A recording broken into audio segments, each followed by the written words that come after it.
2019 সালে ভারতের নির্বাচনে মোদির যে ম্যাজিক বদলে দিয়েছিল ভারতের রাজনীতির রূপকথা, এবার সে ম্যাজিকেই ধস নামল বিজেপির। গেরুয়া রঙের ভিড়ে গত নির্বাচনে যারা একটি আসনও পায়নি, তারাই এবার উল্টে দিয়েছে পাশার দান, পাল্টে দিয়েছে বুথ ফেরত জরিপের সকল হিসাব নিকাশ। যে বুথ ফেরত জরিপের সমীকরণে দেওয়া হচ্ছিল বিরোধীদের ভরাডুবির ইঙ্গিত, সেটিকে বুড়ো আঙ্গুল দেখালো বেশ কয়েকটি রাজনৈতিক দল। অভাবনীয় সাফল্য পেয়েছে দলগুলো। বেশ কিছু রাজ্যে উল্টে গেছে ভোটের সমীকরণ, যার ফলে লোকসভা নির্বাচনের ফলাফলকে কেন্দ্র করে এখন বিশ্বজুড়ে চলছে তুমুল বিতর্ক আর গবেষণা।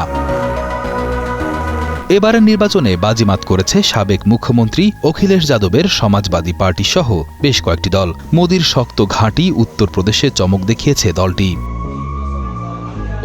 2019 সালে একটি আসন না পেলেও এবার তাদের দখলে 37টি আসন। এর আগে 2004 সালেও এমন অভাবনীয় সাফল্য পেয়েছিল দলটি। এদিকে সমাজবাদী পার্টির পর আলোচনায় তামিলনাড়ু ভিত্তিক আরও একটি রাজনৈতিক দল ডিএমকে। 2019 লোকসভা ভোটে একটি আসনও পায়নি দলটি, কিন্তু অপ্রত্যাশিতভাবে এবার জয় পেয়েছে 22টি আসনে, যা রীতিমতো চমকে দিয়েছে ভারতীয়দেরকে। তবে সবচেয়ে বেশি আলোচনায় ইন্ডিয়া জোটের দুই বড় দল কংগ্রেস ও তৃণমূল কংগ্রেস, তারাও পেয়েছে সাফল্য। বেড়েছে মোদি ম্যাজিকে গতবার নাজেহাল হওয়া দল দুটির আসন সংখ্যা। গতবারের চেয়ে এবার 47টি আসন বেশি পেয়েছে রাহুল গান্ধীর নেতৃত্বাধীন কংগ্রেস। অন্যদিকে গত নির্বাচন থেকে 7টি আসন বেশি পেয়েছে মমতা ব্যানার্জির তৃণমূল কংগ্রেস।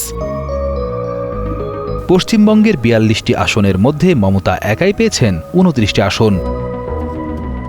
কিন্তু কিভাবে এই অর্জনের কৃতিত্ব গড়ল দলগুলো? বলা হচ্ছে নরেন্দ্র মোদির অতিরিক্ত আত্মবিশ্বাস, সীমাহীন দুর্নীতি, মুসলিম বিদ্বেষী অবস্থান সহ বিজেপির নানা বিতর্কের কারণে ভরাডুবি হয়েছে বিজেপির।